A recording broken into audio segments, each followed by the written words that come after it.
Saya memandang ke langit. Malam itu suasananya sangat gelap. Bulan juga tidak begitu kelihatan kerana ditelan gumpalan awan hitam. Saya menjeling jam yang tertera di radio van jenazah yang dipandu. Sudah pukul 2 pagi. Saya menggosok-gosok tangan kanan saya. "Sejuk ke?" soal Ahmad, rakan saya. Saya hanya tersenyum. Soalan begitu sepatutnya tidak perlu diajukan. Saya lihat dia sendiri dari tadi lagi menggigil kesejukan. Sekejap dia memeluk tubuh, sekejap dia menggosok-gosok lengan. Sudah tugas saya sebagai pengurus dan pemandu van jenazah. Tak kira masa. Ada sahaja panggilan yang memerlukan bantuan, saya terpaksa penuhinya. Baik siang maupun malam, tengah hari atau dini hari seperti sekarang ini, saya dah biasa. Ada kalanya saya tiada langsung waktu untuk bercuti. Lebih kurang 30 minit kemudian, saya tiba di sebuah hospital di selatan tanah air. Ketibaan kami disambut oleh ahli keluarga si mati yang sudah ramai yang menanti. Suasana sedih dan pilu sebegini sudah biasa bagi saya. Walau sedih macam mana pun, kita terpaksa terima yang suatu hari nanti kita juga akan berada di tempat itu. Saya segera masuk ke dalam bilik urus jenazah. Bersama-sama dengan Ahmad, kami mula menguruskan jenazah. Sejurus selesai kami memandikan jenazah, tiba-tiba pintu bilik terbuka dengan sendiri. Saya dan Ahmad memandang ke arah pintu, bimbang. Siapa pula yang masuk waktu itu? Apa yang kami nampak ialah kelibat seorang wanita berpakaian putih berada di hadapan pintu. Selepas muncul untuk seketika, kelibat itu terus hilang. Darah saya berderau. "Apa benda tu?" soal Ahmad. "Buat tak tahu ajalah. Kita selesaikan jenazah ni. Kalau kau lari, dengan aku pun lari ni," kata saya dengan tujuan menyakat Ahmad. Kami teruskan urusan dan apabila selesai, saya menolak jenazah ke arah van. Sewaktu saya sedang menolak jenazah ke dalam van, saya terasa seperti ada yang mengikori kami. Tak pernah lagi saya mengalami keadaan demikian semenjak hampir 10 tahun menguruskan jenazah. Saya cuba buang sangkaan itu jauh-jauh, tetapi hati saya berasa sangat tidak tenteram. Saya ingin melihat siapa agaknya gerangan yang mengikori setiap langkah saya ini, atau ianya sekadar perasaan sahaja. Sebaik sahaja berpaling ke belakang, saya sangat terkejut apabila nampak ada seolah-olah kepulan asap, tetapi terbentuknya seperti manusia. Mereka ni sangat ramai. Dalam satu kumpulan, saya terdiam. Apa kebendanya tu? Pelbagai persoalan bermain di benak. Pelbagai juga bayangan andaian dan bayangan datang silih berganti. Siapakah mereka? Ini petanda baik ataupun buruk? Saya berusaha mengawal perasaan itu dan kemudian masuk ke dalam van. Lebih kurang pukul 3.30 pagi, van keluar dari perkarangan hospital menuju ke rumah si mati. Bayangan jelmaan wanita berpakaian putih dan kumpulan orang yang mengekori tadi sentiasa bermain di ruang mata. Malam itu, hati saya memang tak tenteram. Tak tahu kenapa, saya rasa gelisah dan tak seronok. Bukannya lah takut, tetapi bimbang ada perkara yang tak baik yang berlaku kepada kami. Saya bimbang berlakunya gangguan atau kenderaan kami akan mengalami masalah seperti kerosakan dan kemalangan. Biarpun resah, saya terus juga memandu. Dan alhamdulillah, sehinggalah sampai di rumah si mati, tiada apa-apa yang berlaku. Hati kami berasa sangat-sangat lega. Selesai semua urusan, saya pun meminta diri untuk pulang. Disebabkan terlalu penat, saya mintalah Ahmad ni untuk menggantikan saya memandu van. Lagipun perjalanan tidaklah jauh sangat, lebih kurang 45 minit sahaja. Keluar sahaja dari simpang kampung, saya terus terlena. Tidak lama selepas itu saya terasa yang peha saya ni ditepuk beberapa kali. Dalam keadaan yang mamai, saya memandang Ahmad. Kenapa yang kereta ni rasa berat sangat ni? Adah, menderam bunyinya ni. Puas dah aku tekan, macam tak nak jalan ni, kata Ahmad. Suaranya kedengaran resah. Saya memandang ke arah brek tangan. Sudah diturunkan. Apa masalahnya pula? Tadi saya bawa elok saja. Bunyi enjin van juga sangatlah bising.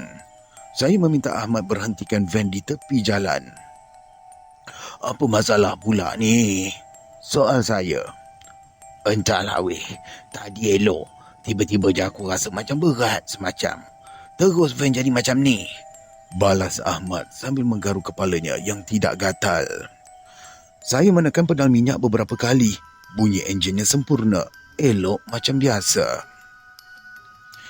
Tetapi sebaik sahaja saya masukkan gear, terus menderam kuat. Saya terfikir mungkin clutch plate ataupun gearbox rosak ni. Aduh, saya menepuk dahi. Perjalanan jauh lagi. Waktu-waktu macam ni siapa pula yang nak bantu? Nampak pula logo van jenazah. Memang saya jamin orang tak berani nak berhenti.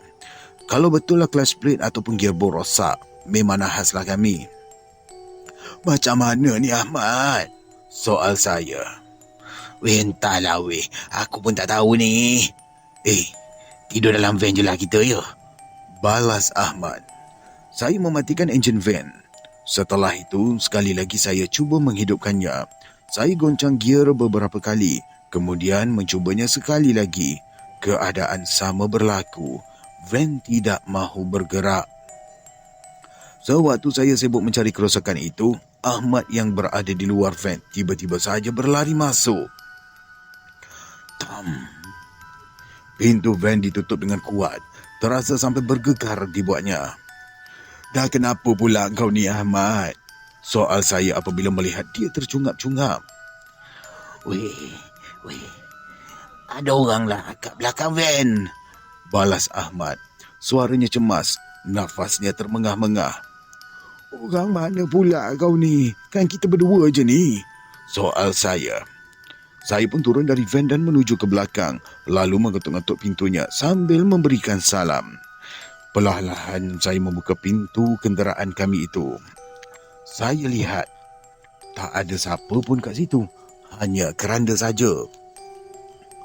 Tak ada siapa pun Mat, kata saya. Ada weh, ada. Aku nampak penuh orang kat belakang tadi. Berasa-rasa siap ada yang duduk atas keranda lagi, balas Ahmad. Kau biar benar Mat. Mana ada orang? Tak ada orang ni, kata saya sambil cuba menenangkannya. Saya kembali ke tempat duduk pemandu dan mencuba menggerakkan van sekali lagi. Kali ini berjaya. Van berjalan dengan baik. Tidak berat lagi seperti yang berlaku tadi. Nasib baiklah dah elok weh, kata saya. Ahmad hanya mendiamkan diri. Dia tidak membalas kata-kata saya. Kami meneruskan perjalanan balik ke masjid.